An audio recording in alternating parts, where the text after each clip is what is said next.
The Loyang Tua Pek temple is a multi-faith temple enshrining deities from Hinduism, Buddhism, Taoism, as well as the uniquely Malayan spiritual tradition of Datuk Kong, all under one vast roof.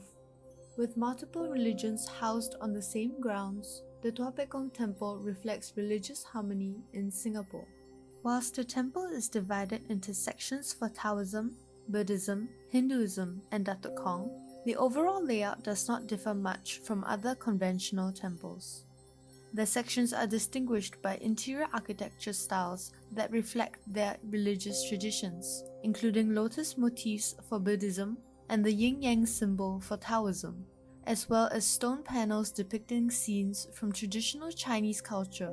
Unexpectedly, Tua Pek Temple's key architectural feature is actually its ceilings, which demarcate the different faiths and religions within the temple, notably the ceilings in the main prayer hall and the adjoining Buddhist hall.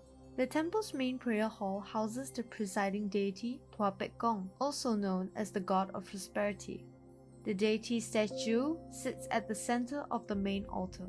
The hall also includes a group of statues representing Tai Sui and other Taoist deities. At the peak of Taoism during the Tang and Song dynasties, Taoist architecture was categorized by a high base, broad roof, and the perfect integration of decoration and function. This is evident when entering the main prayer hall. The height of the room and the tall, intricately carved pillars immediately draw one's eyes upwards to the ceiling, which features an extravagant display of a tray ceiling. Taoist architecture applies two styles, traditional and Bakwa style, both apparent in the design of the ceiling. In the former style, symmetry is heavily applied in the ceiling design.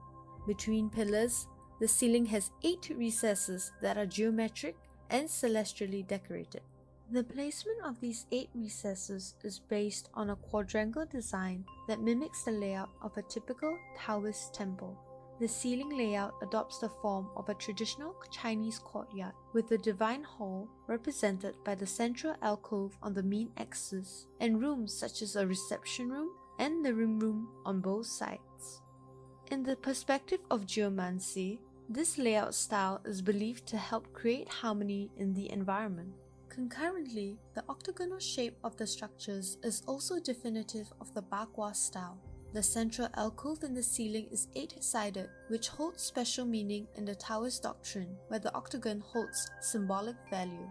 The special configuration of the octagon is formed by 8 trigrams, which form the foundation of the Taoist discipline. The 8 segments are all carved inward, each with numerous sculpted lanterns, phoenixes, and dragons fixtured into the hollow space, the central recess having the yin-yang symbol at its heart. The ubiquitous yin-yang symbol holds its roots in Taoism philosophy. It is a system of recognizing how to separate patterns in our life, while also relaxing to accept the overall whole and complete nature of the Tao. The yin-yang quality is also present in the phoenix and dragon motifs. In Taoism, the counterweight of the phoenix is the dragon. Phoenix is female, representing the yin or the empress, and the dragon is male, representing the yang or the emperor. An excess of one or the other is unwise, while the equalization between the two is symbolic of harmonious yin and yang. The lantern motif that is repeatedly inlaid into the ceiling is not exclusively religious in nature, but denotes itself to Chinese culture. Throughout the ages, the Chinese have used lanterns not only as sources of light, but they symbolize vitality, social status, and good luck.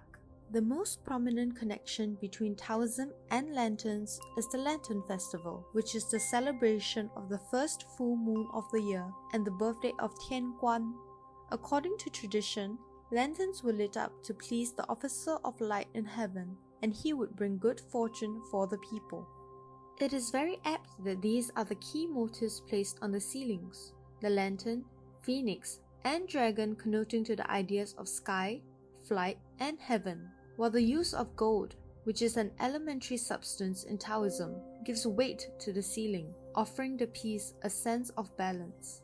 Directly behind the Tua Pek Kong's altar lies the Buddhist section, where a Dizang Bodhisattva is enshrined, and an ornately carved abacus with a lotus motif is mounted on the ceiling.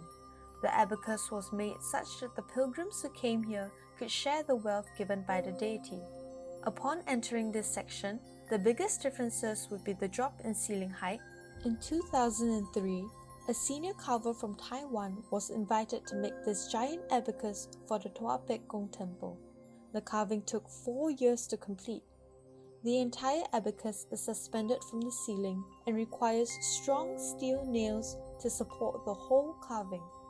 It is made of camphor wood, which although is very heavy, has an insect-repellent quality. The whole carving is magnificent in size and yet still exquisite in detail, with a lotus flower at its center, surrounded by abaci and the zodiac. In Buddhist symbolism, the lotus represents the purity of body, speech, and mind, as if floating above the murky waters of material attachment and physical desire. Compared to the earlier ceiling, this one is substantially less gaudy in its color and embellishing, with deep browns accented by rings of warm light, but similar to the lantern motif in the main prayer hall.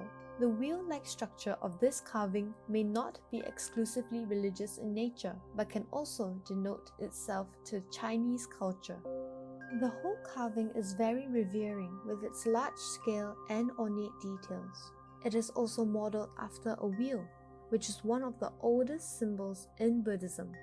The Dharma wheel is one of the most important and sacred symbols in the Buddhist faith, as it represents Buddha's teachings. 3 different parts make up the Dharma wheel: the spokes, the hub, and the rim. The rim of the Dharma wheel further signifies the ability to hold all of the teachings together through meditation, whilst the circular shape of the wheel symbolizes the perfection of Buddha's teachings. In this carving, the hub takes the form of a beautiful lotus, but instead of having the 4, 8, or 24 spokes of a traditional Dharma wheel, this carving has 12 to define the 12 zodiac animals. This refers to the 12 abaci and zodiac signs surrounding the periphery of the lotus. In both halls, there is a strong symmetry in the design of the ceilings, the concept of a central figure extending outwards to further space.